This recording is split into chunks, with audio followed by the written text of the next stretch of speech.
on the FAA. At the behest of Chinese battery manufacturers and large, a previous bill that prohibits the FAA from exercising their judgment about the safety of the carriage of lithium batteries on airplanes. Instead, we are bound to a international convention, the ICAO, who is very responsive to third world countries and China and others in terms of seeking lowest common denominator regulation of anything that they can. Normally, we lead the world. Normally, we would say, no, get this stuff off aircraft. We've lost two 747s. Two 747s, they were cargo aircraft, went down because of lithium batteries. It only takes a very few lithium batteries. We have the lithium battery. This is packaging of lithium batteries. This is what happens with those lithium batteries if just one overheats and starts a spontaneous reaction. Again, catastrophic to the aircraft. Now, we are temporarily under an ICAO rule that says that they should not be carried in passenger aircraft, but they are still being regularly carried in the holds of cargo aircraft. Now, I mean, we have oceans, we have freighters, they have containers. You could plan ahead. Let's say 2 months from now, we're going to say these things don't go in the air anymore because, okay, yeah, you're right. There's only a couple of pilots who are going to lose their lives. Kind of concerns me. And, well, what happens if the 747 comes down in a populated area? Whoops, a lot more people lose their lives. So, you could say 2 months from now, they're not going to be on aircraft anymore, and the industry can set up a new supply chain of putting these things in containers and shipping them across the ocean in a way that will not endanger people on the ground and, in all probability, would not lead to fatalities if there was an uncontained, spontaneous ignition of these batteries.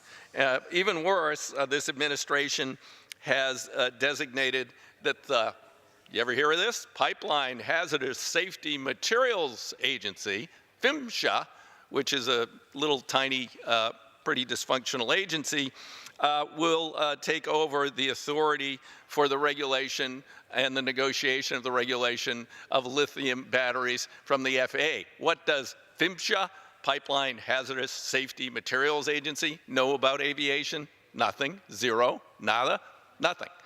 And so I guess, again, we're seeing the clout of the manufacturers and the Chinese battery manufacturers. Now, theoretically, they're safer now because they can only be charged to 30%, but yet often the Chinese just kind of forget to do it that way and put them on the planes anyway. So this is an accident waiting to happen. It's an imposition of a tombstone mentality on the FAA by Congress. It says until there is another proven crash due to lithium batteries, we can't regulate. Well, come on, really? Another proven crash we can't regulate? Let's give the FAA the authority to regulate these batteries. They could probably develop containers that they could go in and still be on aircraft, but there are other ways of moving these batteries in world commerce. So I would urge adoption of my mentality and my amendment and the repeal of the tombstone mentality mandate on the FAA. With that, I reserve the balance of my time. Gentleman reserves. Gentleman Mr. Chairman, I rise to claim time in opposition to this amendment. is recognized for 5 minutes. Thank you, Mr. Chairman, and I oppose this amendment. The amendment would repeal existing law that has been in place since 2012. The law generally prevents DOT from adopting lithium battery regulations that are not harmonized with international standards. Existing law represents a balanced approach that allows DOT to issue regulations that exceed international requirements if the Secretary has credible evidence that lithium batteries will substantially contribute to onboard fires. Billions of lithium batteries and lithium batteries containing products are shipped safely by air every year. Shipments by air into the U.S. in the U.S. in 2017 were valued at approximately $120 billion, which also means there's thousands of jobs attached to these. Aviation is a global industry, and it's very important there not be a patchwork of regulations. The international body setting the global standards for lithium battery transport requirements has been very active on the issue, and the United States has been centrally involved. In reality, the international efforts on lithium battery has long been ahead of the DOT in terms of implementing requirements. Additionally, H.R. 4 contains the focus on safety, transporting the products that almost all Americans rely on. Assures expert participation in all panels and working groups of international test or standard-setting organizations in which the United States participates. It avoids creating a burdensome patchwork of regulations, provides the Secretary of Transportation with the authority to deal with this, creates a lithium battery air safety advisory committee to ensure that the best and safest policy positions are developed and synchronized in the U.S. This amendment also would put exclusive powers to represent the United States internationally to transport issues in the hands of the FAA, despite hazardous materials transportation affecting all modes of transportation. Currently, the Secretary of Transportation is statutorily directed to represent the United States in international forums, to transporting hazardous materials in international commerce. The Secretary has discretion to delegate this authority to her or his choice of agencies. Discretion appropriately rests with the Secretary. Experts agree that uniform international transportation regulation is a key to safety, so I would urge all members to oppose this amendment. And I reserve the balance of my time. Gentleman reserves. Gentleman from Oregon is recognized. You myself, such time as I may consume. Well, this doesn't tell the FAA nor mandate the FAA to regulate lithium batteries. It would allow the status quo ante, which is the FAA would have the authority to determine whether they represent an inordinate risk, and there should be strictures put upon their transport, whether it's containers or other strictures, as opposed to following the lowest common denominator international organization. Airplane manufacturers see the risk. According to the International Coordination Council for Aerospace Industries Associations, which includes Boeing and Airbus, they say, quote, existing cargo compartment fire protection systems unable to suppress or extinguish a fire involving significant quantities of lithium batteries. Therefore, continuing to allow the carry of lithium batteries within today's transport category is an unacceptable risk to the transport industry. Gentleman's time has I yield expired. back the balance of my time.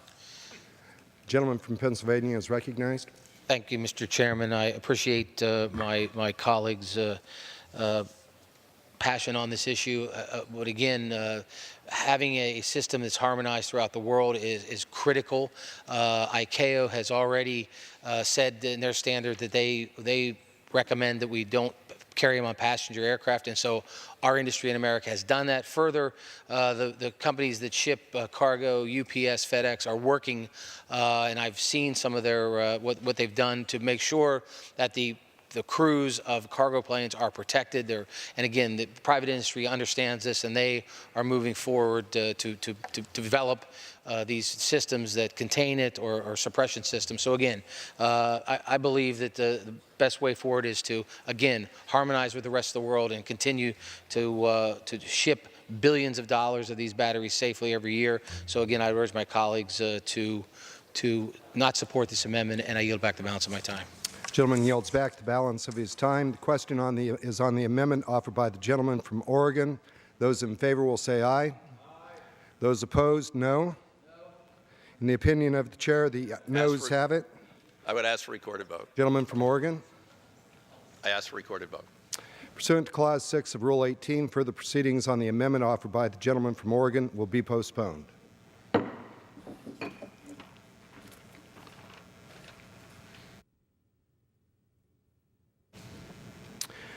The chair understands that amendment number 44 will not be offered.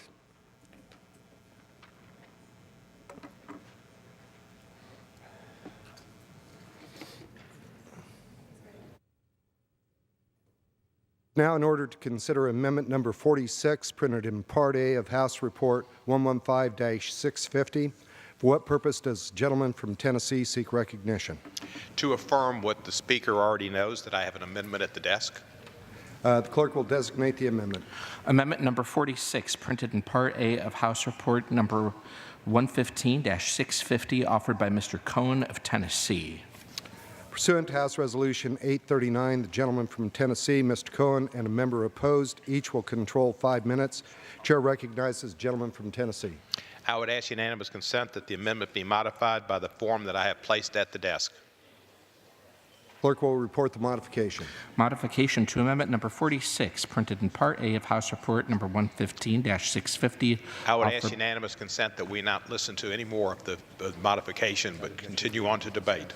Without objection, the reading is dispensed with. Is there objection to the modification? Is there objection To the modification. to the modification? Hearing none, the gentleman from Tennessee is recognized. Hearing none, the gentleman from Without Tennessee. objection, the amendment is modified. Thank you, Mr. Speaker. I rise in support of this bipartisan, Amendment is bicameral modified.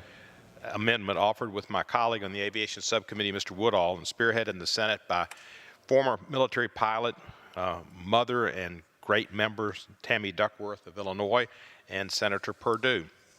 This amendment is common sense and ensures the safety of the flying public. Our bipartisan amendment streamlines an onerous process that has led to unintended burdens and delays on State Department of Motor Vehicles across the country and delays in getting prospective pilots eligible for employment. To be clear, this amendment does nothing to remove protections to pilots and their privacy